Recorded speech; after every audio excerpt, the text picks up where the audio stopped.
Dharmendra Pradhan is a criminal education minister. He has to be removed. और हमें उम्मीद है कि कल धर्मेंद्र प्रधान जी का इस्तीफा लिया जाएगा।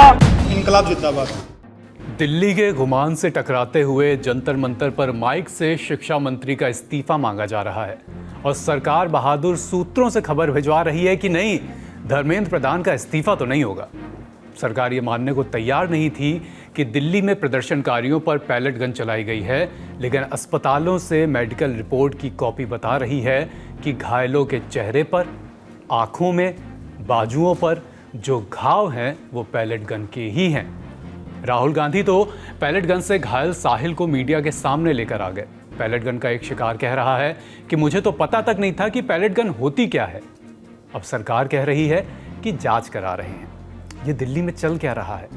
प्रधानमंत्री को दिन में 2 बार बयान देना पड़ रहा है, रात 12 बजे वर्टिकल वीडियो बनाकर अपलोड करनी पड़ रही है और अगले दिन सूत्र कह रहे हैं कि शिक्षा मंत्री का इस्तीफा नहीं होगा।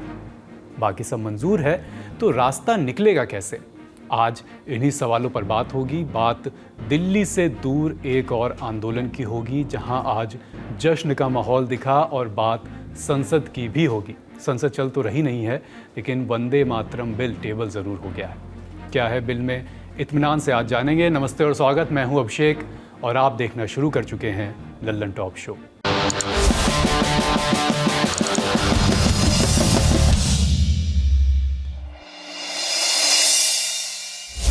सबसे पहले दिन की एक बड़ी अपडेट। रात 8 बजे शिक्षा मंत्रालय ने तमाम जानकारियां सामने रखी। क्या जानकारियां सामने रखी और देर रात के प्रोटेस्ट से जुड़े और सरकार सीजेपी से जुड़े क्या अपडेट रहे, सबसे पहले जानने के लिए चलते हैं न्यूज़ रूम।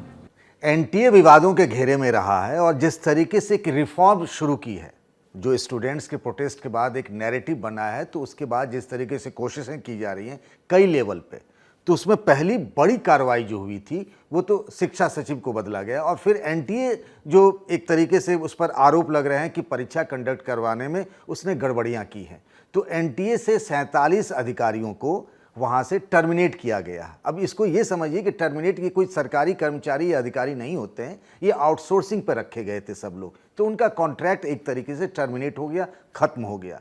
सरकार की तरफ से ये भी बताया गया कि आने वाले दिनों में कुछ और भी बड़े एक्शन हो सकते हैं, चूंकि पूरा रिफॉर्म प्रोसेस चल रहा है एनटीए में, नेशनल टेस्टिंग एजेंसी जो कहा जा रहा है, और जिन लोगों को हटाया गया है उनमें से कुछ पर आधिकारिक कार्रवाई होगी, मतलब कुछ पर आपको बताऊं कि आपराधिक कार्रवाई होगी, मतलब क्रिमिनल केसेस उन पर लगाए जाएंगे और कुछ पर लीगल एक्शंस भी लिए जाएंगे। ये सरकार के सूत्र ने हमें बताया है कि अभी सिर्फ टर्मिनेट ही नहीं किया गया है, इनके खिलाफ और भी कार्रवाई होगी और कुछ और भी लोग हटाए जा सकते हैं। ये हुए सबसे लेटेस्ट अपडेट। अब बाकी बातें।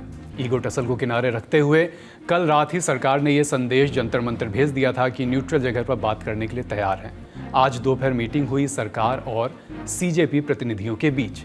कॉन्स्टिट्यूशन क्लब के एक कमरे में सोफे पर केंद्रीय मंत्री जेपी नड्डा और जितेंद्र सिंह बैठे थे। सामने तौलिया बिछी हुई कुर्सियों पर आशुतोष रांका और सौरभ दास। 10 मिनट तक करीब बात हुई। सीजेपी ने अपने मांगों वाला एक लेटर सरकार को दिया, जिसकी मुड़ी तुड़ी कॉपी की फोटो हमारे पास भी आई। सीजेपी ने मीटिंग के बाद कहा कि 2 मांगों पर सरकार ने हामी भरी है, बात अटकी है तो धर्मेंद्र प्रधान के इस्तीफे पर। सीजेपी कह रही है कि सरकार ने कल तक का समय मांगा है। वो ये उम्मीद भी कर रहे थे कि कल धर्मेंद्र प्रधान का इस्तीफा हो जाएगा। सरकार ने कॉम्पनसेशन पे और लीगल केसेस पे इन प्रिंसिपल एग्रीमेंट जताया है, पॉजिटिव है। धर्मेंद्र प्रधान की रेजिग्नेशन को लेकर कल सरकार ने फिर से समय मांगा है। कल दिन में सरकार से फिर मुलाकात होगी और हमें उम्मीद है कि कल धर्मेंद्र प्रधान जी का इस्तीफा लिया जाएगा। हमने सरकार को बता दिया है कि ये आंदोलन बहुत बड़ा हो रहा है, नेशनली स्प्रेड हो रहा है और जल्द ही अगर समाधान नहीं निकाला गया तो सीजेपी को फिर से एक और नेशनल कॉल देना होगा। आशुतोष ने यह बयान दिया कि कल तक इस्तीफा हो जाएगा। फिर सौरव और आशुतोष जंतर मंतर पहुंचे। सौरव ने हुंकार भरते हुए यह दावा किया कि हम अपनी मांग से पीछे नहीं हटेंगे, धर्मेंद्र प्रधान को तो इस्तीफा देना ही पड़ेगा। मीटिंग के बाद जेपी नड्डा भी मीडिया के सामने आए। ज्यादा कुछ नहीं बताया, बोले कि चर्चा सौहार्दपूर्ण रही है। 3 मांगे और 5 सुझाव आंदोलनकारियों की तरफ से आए हैं। कल फिर से मीटिंग होगी। उनकी मुख्यतः 3 डिमांड थी और 5 सुधार के दृष्टि से परीक्षा में सुझाव नहीं।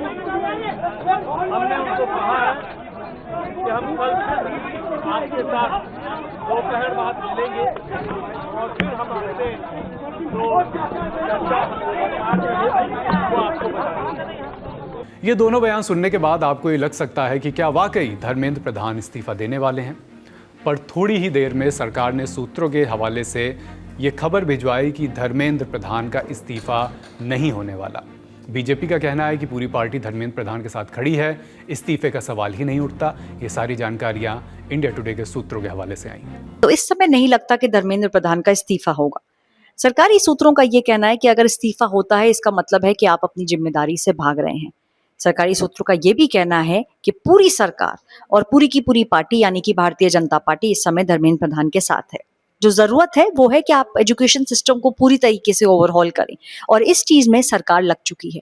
अगले 24 से 48 घंटे में आप देखेंगे किस तरीके से एनटीए यानी कि नेशनल टेस्टिंग अथॉरिटी जो है, किस तरीके से नेशनल टेस्टिंग एजेंसी जो है उसके अंदर बदलाव किए जा रहे हैं और कम से कम 50 लोग, लगभग 50 लोगों को निकाला जाएगा। जिस तरीके से सफाई की जरूरत है और आपको कैसे लीक प्रूफ बनाने हैं एग्जामिनेशन का जो प्रोसेस है उसके ऊपर सरकार इस समय लग चुकी है। सरकार का ये भी मानना है कि इस समय की जो आवश्यकता है, जो चीज सामने निकल के आई है, आपको उसकी तह तक जाना है। पेपर लीक हुआ, बिल्कुल हुआ, तो पेपर लीक आखिरकार किसने किया, क्यों किया और कौन कौन से वो जरिए हैं जिससे कि पेपर लीक आगे अगर ना हो तो कौन कौन से वो रास्ते हैं जिनको बंद करने की आवश्यकता है। यही कारण है कि अब एनटीए के अंदर एक सफाई की जाएगी। जिस तरीके से चीजें चलती आ रही हैं इतने सालों में, उन सब चीजों को ओवरऑल आपको बदलना पड़ेगा, नए लोगों को लेके आना पड़ेगा और पूरे के पूरे सिस्टम को ओवरहॉल करना पड़ेगा। लेकिन इसका मतलब ये नहीं है कि एजुकेशन मिनिस्टर इस्तीफा दे दें। एजुकेशन मिनिस्टर रहते हुए इन सब चीजों की सफाई करेंगे। ये जो सिस्टम है, जो खराब सिस्टम है, जिसको आप बोल सकते हैं कि शायद थोड़ा सा टूट गया है सिस्टम, उसको अब जोड़ने की आवश्यकता है और इसी में सरकार एकजुट होकर आगे बढ़ रही है। सरकार संदेश भिजवा रही है कि इस्तीफा नहीं होगा और सीजेपी वाले खुलेआम कह रहे हैं कि अगर इस्तीफा नहीं हुआ तो आंदोलन जारी रहेगा। जेनजी के शब्दों में कहें तो one is about to take the L. देश भर में आंदोलन का दावा तो सस हो जाएगा, पर देश के कई हिस्सों से प्रदर्शन की तस्वीरें लगातार 3 दिन से आ रही हैं। आज कोलकाता से लोगों का हुजूम सड़कों पर उमड़ आया, एसएफआई के झंडे तले बड़ा प्रदर्शन। मुंबई में तो 20 जुलाई से ही प्रदर्शन चल रहे हैं। आज उद्धव ठाकरे के बेटे और पूर्व मंत्री आदित्य ठाकरे और संजय राउत भी प्रदर्शन में शामिल हुए। उत्तर प्रदेश के चंदौली में भी आज प्रदर्शन हुआ। लोगों ने जमकर धर्मेंद्र प्रधान इस्तीफा दो के नारे लगाए। लोकतंत्र में ऐसे नारे भारत गणराज्य की स्थापना के बाद से ही सुनाई दे रहे हैं। सरकार से, सरकार के नुमाइंदों से इस्तीफा मांगा जा रहा है, लेकिन जबलपुर में जेनजी जिस तरह से इस्तीफा मांग रहे हैं उसको असल भाषा में ट्रोलिंग ही कहेंगे।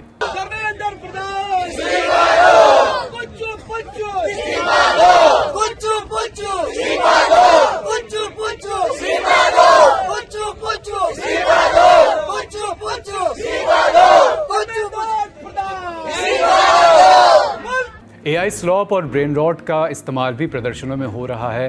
क्या ही समय है। इस्तीफे के अलावा आंदोलन की 2 मांगें और हैं। पहली, नीट पेपर लीक के कारण जान देने वाले बच्चों के परिवारों के लिए 1 करोड़ का मुआवजा और दूसरी, प्रदर्शनकारियों पर कोई केस नहीं होना चाहिए। सीजेपी का कहना है कि इन दोनों मांगों पर सरकार ने सहमति जताई है। नंबर 1 डिमांड जो नॉन नेगोशिएबल है कि या तो धर्मेंद्र प्रधान इस्तीफा दे या तो उनको मंत्रिमंडल से बर्खास्त करे सरकार।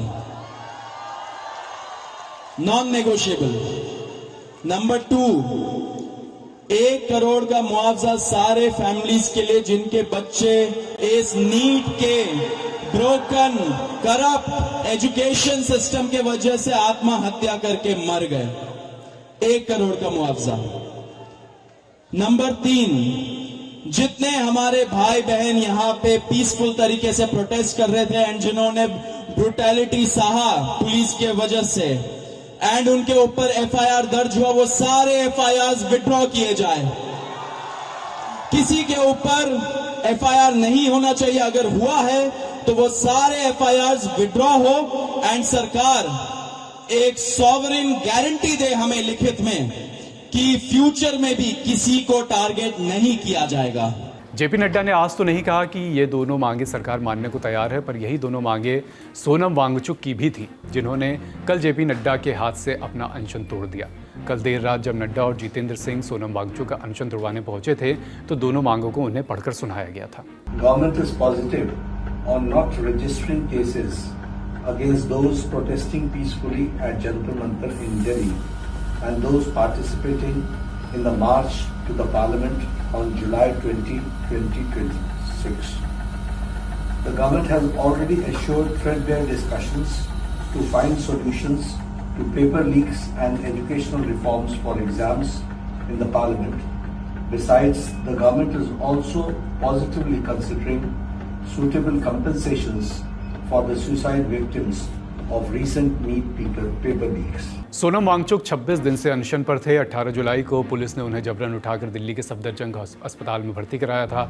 उनकी पत्नी गीतांजलि की याचिका पर दिल्ली हाईकोर्ट के आदेश के बाद उन्हें गुरुग्राम के मेदांता हॉस्पिटल में भर्ती कराया गया, लेकिन इस दौरान भी वांगचुक ने अपना अनशन नहीं तोड़ा था। कल सरकार से लिखित आश्वासन मिलने के बाद उन्होंने अनशन तोड़ा। वांगचुक धर्मेंद्र प्रधान के इस्तीफे की मांग से पहले ही पीछे हट चुके थे।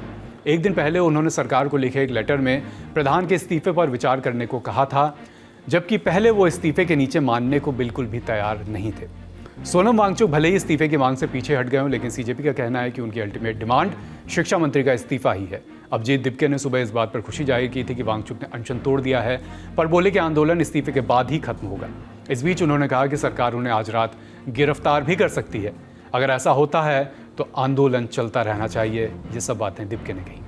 अभी हम चाहते हैं कि हमारा जो प्रोटेस्ट है, क्योंकि कई सारे अभी आंदोलन बहुत बड़ा बन चुका है, अभी आंदोलन देश भर में फैल चुका है और देश के युवाओं की जो मांग है वो मांग बड़ी सिंपल और बड़ी क्लियर है। वो मांग एक ही है, धर्मेंद्र प्रधान को इस्तीफा देना चाहिए।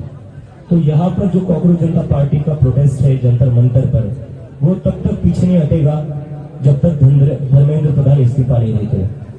तो अगर बीजेपी वाले या जो सरकार है वो सोल्यूशन चाहती है, so there is only one solution to this, Dharmendra Pradhan must resign. लेकिन इस्तीफा नहीं तो सरकार का प्लान क्या है? कल रात करीब 12 बजे प्रधानमंत्री नरेंद्र मोदी ने पेपर लीक पर एक बयान दिया। पीएम का सोशल मीडिया पर पहली बार वर्टिकल वीडियो आया और पहली बार ही पीएम मोदी ने भाइयों बहनों की जगह फ्रेंड्स का संबोधन दिया। उन्होंने कहा कि सरकार कड़ा कानून लेकर जल्द आने वाली है। पेपर लीक घटना से अब तक पिछले 2.5 महीनों में अनेक विध कदम उठाए गए, गुनहगारों को पकड़ा गया है, वे जेल में पड़े हैं। कल कैबिनेट में चर्चा होगी, कैबिनेट के साथियों के सुझाव के बाद उसका अंतिम रूप दिया जाएगा और सोमवार से संसद का दूसरा सप्ताह शुरू हो रहा है। तब जल्द से जल्द उस बिल को सदन में पारित कराने का प्रयास किया जाएगा। इस बात की चर्चा पहले से ही की जा रही थी कि सरकार कोई कड़ा बिल लेकर आ सकती है। आज सुबह केंद्रीय मंत्री किरेन रिजिजू ने कहा कि सरकार कानून लाने की तैयारी में है। कैबिनेट की मीटिंग के बाद इस पर ज़्यादा जानकारी आएगी। आज दोपहर में कैबिनेट की मीटिंग हुई। पहले की तरह अश्विनी वैष्णव प्रेस ब्रीफिंग के लिए आए। बेल्लारी गुंटकल रेलखंड और भव्य रसायन योजना वाली भारत औद्योगिक विकास योजना रसायन के बारे में बताया। पर जब पत्रकारों ने पेपर लीक पर पूछा तो बोले आज कोई पेपर लीक नहीं हो रहा है। तो पीएम ने कल जिस कड़े कानून की बात की थी उस पर आज आधिकारिक तौर पर कोई जानकारी नहीं आई। हालांकि टाइम्स ऑफ इंडिया ने सूत्रों के हवाले से रिपोर्ट किया है कि केंद्रीय कैबिनेट ने पेपर लीक रोकने वाले कानून में बदलाव को मंजूरी दे दी है। पेपर लीक करने वालों के खिलाफ सख्त सजा का इसमें प्रावधान है। कानून में अधिकतम 10 साल की जेल और 10 करोड़ रुपए तक के जुर्माने का प्रावधान हो सकता है। ऐसी रिपोर्ट आई है, पर हम ये साफ कर दें कि अब तक सरकार की तरफ से इस पर कोई भी आधिकारिक बयान नहीं आया है। तो फिर और क्या कर रही है सरकार? धर्मेंद्र प्रधान के इस्तीफे की मांग के बीच कल रात ही ये खबर आई कि डिपार्टमेंट ऑफ हायर एजुकेशन के सचिव विनीत जोशी का तबादला हो गया है। जोशी को पंचायती राज विभाग में भेज दिया गया है और अब उनकी जगह 1994 बैच के आईएएस नरेश पाल गंगवार आ गए हैं। इससे पहले Gangwar ministry of fisheries, animal husbandry and dairying में सचिव थे। अब आप एक इंटरेस्टिंग कहानी सुनिए। पिछले महीने इंडियन एक्सप्रेस ने एक इन्वेस्टिगेटिव रिपोर्ट की थी। कमर्शियल खेती को बढ़ावा देने वाली कृषि मंत्रालय की स्कीम से विभाग के मंत्री ही सब्सिडी ले रहे थे। मंत्री का नाम था भगीरथ चौधरी और इसी रिपोर्ट में एक आईएएस ऑफिसर पर भी आरोप लगे कि उनकी पत्नी, मां और बेटे को सब्सिडी मिली है। 5 साल में 1 करोड़ 16 लाख रुपए सचिव जी के परिवार को सब्सिडी मिली। आईएएस का नाम नरेश पाल गंगवार, जो अब हायर एजुकेशन के सेक्रेटरी बन गए हैं। बहरहाल ये जांच करना भी सरकार का ही काम है। उम्मीद है इसके लिए फास्ट ट्रैक कोर्ट की ज़रूरत नहीं पड़ेगी।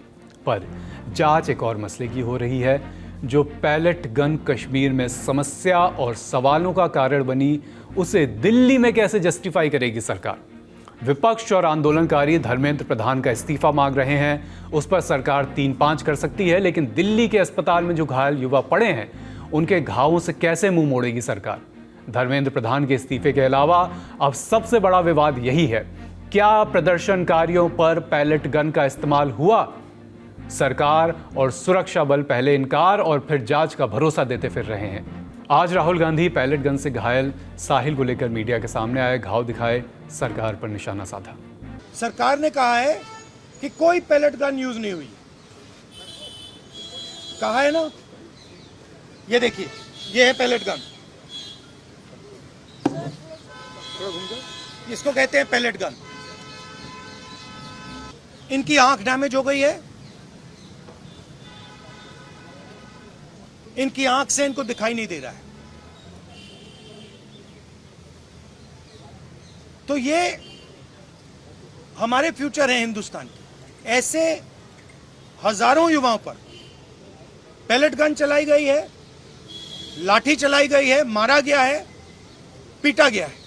अस्पतालों में भर्ती घायलों की मेडिकल रिपोर्ट्स भी दावा कर रही है कि पैलेट गन का इस्तेमाल तो हुआ है।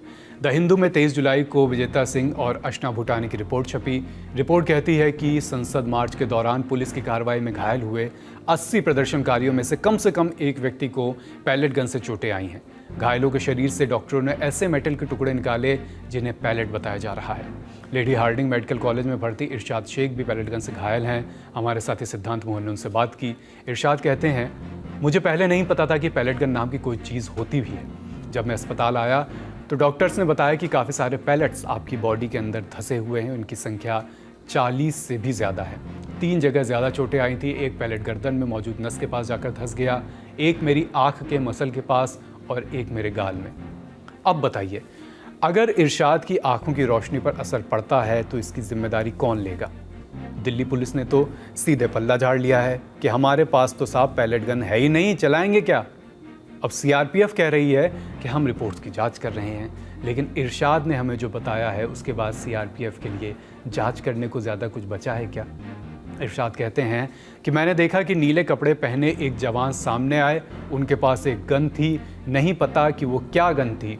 उन्होंने गन के साथ पोजीशन ली, मुझे लगा कि सिर्फ डरा रहे हैं, लेकिन उन्होंने अचानक से फायर कर दिया। उससे निकले मटेरियल ने मेरे चेहरे को, मेरी स्किन को अलग अलग जगहों पर पेनिट्रेट किया। पैलेट गन का इस्तेमाल किसके आदेश पर हुआ, क्यों हुआ, सरकार ने आरएफ से जांच करने के लिए कहा है। पर सवाल यह है कि ऐसी कौन सी परिस्थितियां बन गई थी दिल्ली में जो प्रदर्शनकारियों पर पैलेट गन दागनी पड़ गई। उम्मीद है इन सवालों के जवाब सरकार देगी। आज बड़ी खबर यहीं तक, अब सुर्खियों का रुख करते हैं। पहली सुर्खी, संसद में आज भी कुछ ठोस काम नहीं हो सका, पूरा हफ्ता ही हंगामे की भेंट चढ़ गया। लेकिन इन सब के बीच राज्यसभा में आज एक बिल पेश हुआ जिसमें राष्ट्रगान की तरह वंदे मातरम को भी कानूनी अमली जामा पहनाने की तैयारी है। बिल का नाम है राष्ट्रीय सम्मान के अपमान की रोकथाम संशोधन बिल 2026। पेश किया गृह राज्य मंत्री नित्यानंद राय ने। बिल का क्या है, अगर कानून बन गया तो जो कार्रवाई राष्ट्रगान के अपमान पर होती है वही राष्ट्रीय गीत के अपमान पर भी होगी। यानी वंदे मातरम गाने में कोई रुकावट डालता है तो दोषी पाए जाने पर उसे 3 साल की जेल, जुर्माना या दोनों सज़ा हो सकती है।